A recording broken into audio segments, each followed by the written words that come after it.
பாட்டல் நிகழ்ச்சி பொறுப்பாளர்கள், நண்பர்கள் எல்லாரும் நீ கண்டிப்பாக வரணும்னு அத்தனை பேருக்கு 2 விட்டார்கள். இன்று தலைவர் அவர்களான அஞ்சன் அவர்களையும், பாலன் அவர்களையும், மருள் அவர்களையும், கோவிந்தராஜ் அவர்களையும் மற்றும் இங்கே குழுவில் இருக்கும் சகோதரர்கள், நிர்வாகிகள், ஆலோசகர்கள் அனைவரையும் சந்தித்து எத்தனை பேர் திருவண்ணாமலை வந்திருந்தீங்க இல்ல லைவ்ல பாத்தீங்க? திருவண்ணாமலை வாங்க, நீங்க எல்லாம் மேடையில வந்தீங்க சூப்பர் அப்படிங்கிறாங்க. அந்த அளவுக்கு மாநாடு எவ்வளவு எழுச்சியான ஒரு மாநாடு. எத்தனை உழவர்கள் திரண்டிருந்தார்கள்.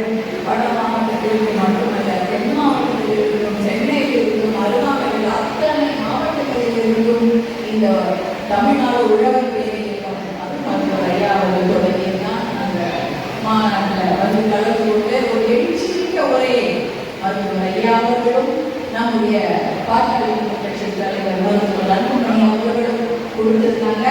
அதை பற்றி தான் இன்னைக்கு தமிழ்நாடு முழுக்க பேசிக் கொண்டிருக்கிறார்கள். ஏன்னா உழவர்களை பற்றி பேசவும், அந்த உழவு குழுக்களை பற்றி பேசவும், விவசாயத்தை பற்றி பேசவும் இன்னைக்கு ஆலைகளை மாற்றம் போன்ற எவ்வளோ விஷயங்களை நம்ம பேசிட்டு இருக்கோம். அதெல்லாம் உங்களுக்கு எல்லாருக்கும் தெரியும். ஆனா இன்னைக்கு நான் உங்ககிட்ட பேச வந்தது அரசியலோ, பசுமை நாயகமோ, சுற்றுச்சூழல் அதையெல்லாம் விட நம்முடைய குடும்பங்கள் எப்படி இருக்க வேண்டும், மணியன் சொல்லியார் நம்மளுடைய சொந்தங்கள்லாம் எப்படி நாம அந்த வன்னியர் மணமாலை போன்ற நிகழ்ச்சிகள்லாம் நம்ம போடும்போது எல்லாம் நல்லா படிக்கணும். பெண்களாக இருக்கட்டும், ஆட்குழந்தைகளாக இருக்கட்டும், ரொம்ப ரொம்ப நல்லா படிக்கிறாங்க.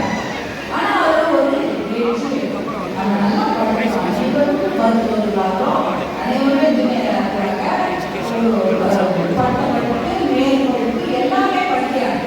ஆனா என்ன எழுச்சி வேணும், எது நம்மள வித்தியாசப்படுத்தி பார்க்கும் அப்படின்னா ஏதாவது ஒரு சிறப்பு தகுதியை நம்ம வளர்த்து கொள்ள வேண்டும். ஒரு பர்ஃபெக்ஷன் இருக்கணும்.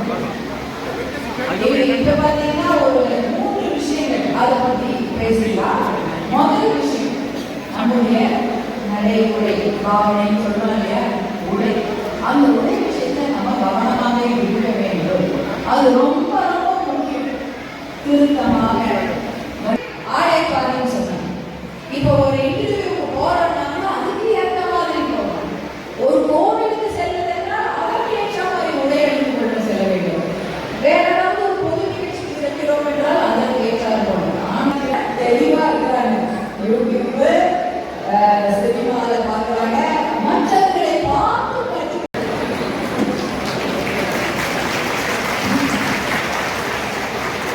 சார் அப்படியே பாருங்க சார்.